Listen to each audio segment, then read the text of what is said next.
ഞാൻ നോക്കുമ്പം സ്വർഗം നിറഞ്ഞു നിൽക്കുന്നതാ കണ്ട്. അല്ല പറയൂ, അല്ല, നീ കയറിക്കോ, നിനക്ക് അവിടെ സ്ഥാനമുണ്ട്. രണ്ടാമത്തെ തവണയും ചെല്ലും, സ്വർഗത്തിന്റെ അടുത്തുനിന്ന് തിരിച്ചോടും. മൂന്നാമത്തെ തവണയും ചെല്ലും, സ്വർഗത്തിന്റെ അടുത്തുനിന്ന് തിരിച്ചോടും. മൂന്നാമത്തെ തവണയും അവൻ പറയും, അള്ളാഹുവേ സ്വർഗം ഫുള്ള. ഉടനെ അള്ളാഹു ചോദിക്കും, നിനക്ക് ആ സ്വർഗത്തിൽ ഈ ദുനിയാവിന്റെ അത്ര സൗകര്യം തന്നാൽ നിനക്ക് മതിയാവോ? നിനക്ക് ഈ ദുനിയാവിന്റെ അത്ര സൗകര്യം തന്നാൽ നിനക്ക് മതിയാവോ?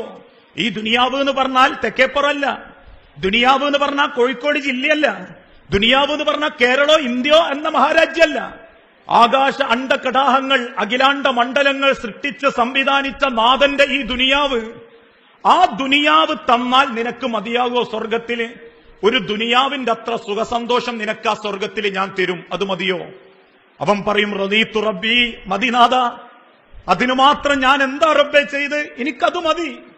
ഉടനെ അല്ലാഹു തആല എന്ത് ചെയ്യും? ആ സ്വർഗത്തിലേക്ക് അവനെ കയറ്റുമ്പോൾ പറയും, നിനക്ക് ഒരു ദുനിയാവ് മാത്രല്ല 10 ദുനിയാവിന്റെ അത്ര സുഖസൗകര്യങ്ങൾ നിനക്ക് ആ സ്വർഗത്തിൽ ഞാൻ ഒരുക്കിയിട്ടുണ്ട്. 10 ദുനിയാവിന്റെ സുഖസന്തോഷങ്ങൾ. അവനെയും കൂടിയും സ്വർഗത്തിലേക്ക് കയറ്റിക്കഴിഞ്ഞാൽ അള്ളാഹ് സ്വർഗത്തിന്റെ വാതിൽ അങ്ങ് അടച്ചു കളയും. ഇതാണ് സ്വർഗത്തിലേക്ക് ഏറ്റവും അവസാനം കയറുന്നവനുള്ള ശിക്ഷ. എന്നാൽ നരകത്തിലെ ഏറ്റവും ചെറിയ ശിക്ഷ എന്താണെന്നറിയോ? തീ